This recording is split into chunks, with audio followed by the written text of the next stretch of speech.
Hello and welcome to episode 8 of Let's Make It Personal, and this time we have a very special episode because we have a guest couple from Croatia who currently live in Germany, and they're traveling all over the world.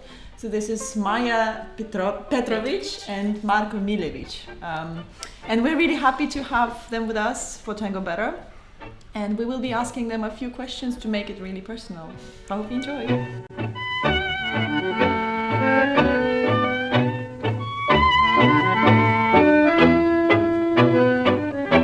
Dear Maja, dear Marko, thank you very much for being here with us and welcome to London. We are really happy to have you here. The weather also plays up.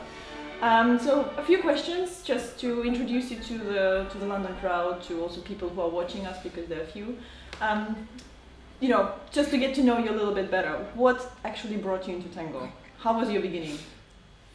So we started around 2002. In Croatia, it's in the end of your high school, you have a graduation dance. So people start getting lessons, panically enrolling into the dancing schools and trying to learn some steps in the last minute. So of course I did that, and during these lessons there was a couple also showing how presenting tango that just arrived to Croatia. And I liked it, I tried it, it was a nice group of people, so I decided to stay and try it out, and it brought me here many years later. So it's now, I think, 16 years that I'm connected with tango in some way. Mm-hmm. For me it was similar in a way, but I started to dance when I was 3 years old, and I did ballet and contemporary dancing, and then I got also in the end of high school I did this the package of Latin and ballroom dances for the graduation dance, and then I stayed and I was teaching salsa and ballroom in one school. I was doing beginner lessons, and then the same couple who came to Marco's lessons, they came also to mine, and they showed me a few steps of Argentinian tango. And also then I joined the same group of people where he was already dancing. I did it 1 year later, I think, around 2002. Three or four, something like that. And then I just stayed there basically. Yeah. And how was the beginning of your dancing career in Croatia? Like you told me, we talked a little bit about it, and it was interesting. It was the unusual beginning. It was unusual at the beginning, but it was the only way that we could start dancing at that time. So we had the video cassettes of Osvaldo Coto. And we would gather up in the little. It was basically a classroom. Okay, you were not there, yeah. Okay, so it was a classroom where we would watch videos, watch a sequence of steps that Osvaldo was doing with Moira Godoy, and then Mora, and then we tried to do it in the. It was a really strange beginning because the video lessons are not really made for beginners, I think, and so we tried to do it in our own way, try to make the same steps that Mora and Osvaldo did. Mm-hmm. Then we realized a couple of years later that we are lacking a lot of basics, so we were happy to have first Argentinian teachers then. So this is how we started. So it was a slow beginning, I think. It's pretty amazing that without having the actual teachers, and to start with the combinations and steps through the videos. Yeah, it was a time when there were not so many teachers touring around. It was a time where YouTube was not, I don't know if it existed, but anyway, there were not so many instructional videos. Mm-hmm. So it was basically the only way that we could do something. So that's pretty amazing. Yeah. What a story. Was it similar to you, or like you had a different experience? Well, I saw these videos actually like a lot later, about 10 years later, because I don't think even I had a computer at home, so I wasn't so involved in that. But the way that I learned, I just basically danced with the people from this group, and they were explaining to me a little bit what I'm supposed to do, how I'm supposed to adapt. But this was kind of the beginning, just learning by doing, but without any proper explanations or details or body mechanics or whatever, just you do it. Tango was kind of spreading, I think, from Western Europe towards the East. So it came a little bit earlier to Austria and Slovenia. So we yeah. had also maybe a few years after the Osvaldo Soto, we had the teachers coming from those countries and helping us develop the tango. And then I think some 5 years after the beginnings, 2007, we had the first Argentinian couple, which were Pablo and Noelia, Pablo Rodriguez and Noelia. Yeah. But by then the group already has separated in two parts. Yeah. And yeah, two main kind of schools. Mhm. Or That's an amazing beginning. I love the story. Nowadays, because you're professionals and you're a very well-known couple, so and who inspires you in tango? Is there anyone particular or anything particular that inspires you? From the dancers, I really like Geraldine Rojas. For me, she's probably one of the most influential followers. But I think there is a lot of beauty in what basically everybody does. I think you can learn something from everybody, and you can take little details and transform them into something that is your own. But aside from Argentinian dancers, I think that the European dancers, or Russians and Turks, they're also getting quite strong. So I like to occasionally watch some contemporary couples video and see how they're developing and what they're doing. I think it's the same for me. It's very similar. Lately we got a lot of inspiration from Geraldine Rojas and with her former partner Javier, or with Ezequiel. I think for me the biggest influence was the first Argentinian teacher, that was Pablo Rodriguez. He really, after all these sequences that we made kind of by heart without having the basics, he was the one who gave us the basics. Yeah.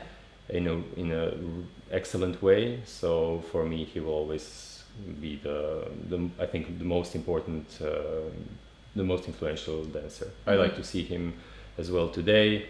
I like to see Noelia as well, with Carlitos.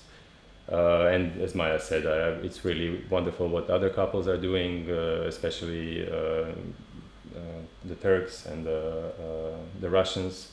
There are so many good couples, so it's lovely to see that tango is developing in many different directions. Yeah. So. Great, wonderful.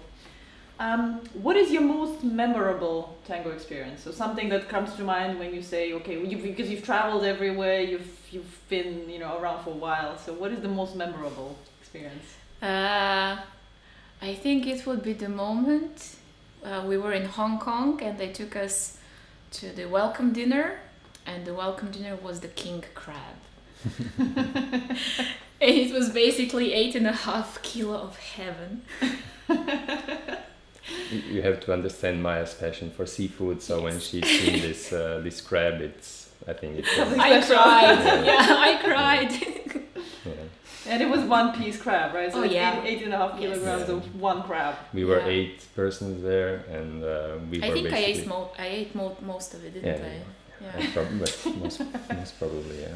So that was quite epic. Also the way how it was presented, because I think it had some dry ice around, so it was smoky and with Carmina Murana. It was a wonderful moment for sure. And we are very passionate as well about the food and the wine as well. So, but it's not connected to non-tango experience, or but it's connected. It's through the travels, right? Sure, yeah.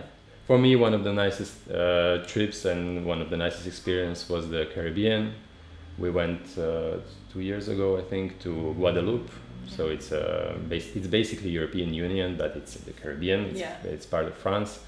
And it was just a tropical paradise. It was a wonderful island with all the things that you see in the movies. They were there, so it was plus tango. Plus tango. This was amazing. I never dreamed that tango will take me to the tropical paradise. So it's really amazing. Yeah.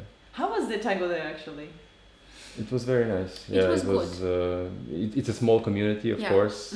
I would not even expect 100 people or so. There are also people coming from around. Sometimes they are just doing their vacations there, so there are some foreigners as well. But the local community is good, and they're working really hard. They're bringing teachers every year, a couple of events. Twice or 3 times a year. Yeah. for me it was wonderful because in the tango, the traveling, I discovered also surfing. Wow. So it's one passion that I'm trying to develop anytime that I'm close to the ocean. So there I had the opportunity, because we were waking up at 6 in the morning because we were Time shift. Yeah, exactly. So I went surfing at 6 a.m. I had the whole beach for myself, and I'm a beginner, so I'm struggling to get a wave. And I managed to get one, I think, in 2 hours. And at the same time as I was surfing, there was a stingray going with me. And it was just, I made it once, and it was with a stingray, so it was a wonderful experience. Yeah. That's amazing. So, yeah. Beautiful. So the tango brings you all around the world. So when you watch your timeline, you are like all over the world every single week. So how is tango different here and there? Like, are there any differences? Like, is it cultural differences? Is it like technical differences? Interests in tango in different communities? I think maybe the biggest difference that we have encountered so far was the difference between Europe and Asia. For sure. I mean, of course, there are smaller differences inside different European countries, but the biggest one would probably be, Europe and Asia. Yes. Asia is very strong in salon. The dancers are also the working ethics. The work ethics is really different. I think from Europe and Asia. They work much more than Europeans. Europeans are fundamentally lazy. Yeah, we really think so. But in Europe, they really take it as a hobby. They take it relaxed. There is no kind of basically not much stress around it. But which is fine, but then you're never going to improve. But in Asia, they take it really seriously, even if they're not professional dancers, even if it's just a hobby. But they really work a lot, and they like to improve, and they like new influences and new teachers, and they're able also to deal with it. Yeah, so I agree. This was the biggest difference. It's really a huge difference between Europe and Asia. Yeah. Okay. And also they I think they pay much more attention to the way they look, how they dress. It's a completely different feeling when you walk into the milonga and the men are in jackets, and the ladies have beautiful dresses, and everybody smells nice, and they have beautiful hairstyles and jewelry and everything. And then sometimes there is a huge difference between that and when you walk into a European milonga. But this is also our relaxed. Yeah. This is also a personal preference. Yeah. No, but in Asia it's more like the standard. It's the norm. Yeah. Generally, it's not a question I prepared before, but it's because you seem to be really, really into like fashion and to clothing, like vintage clothing. Is that like a big passion between that you both share, or one of you started, the other one came along? It kind of developed. Yeah, I think it's more my passion for vintage clothing. You really like vintage. I like nice clothes. Also the suits and everything. I feel comfortable in them. It's not that I just put them on just to for show.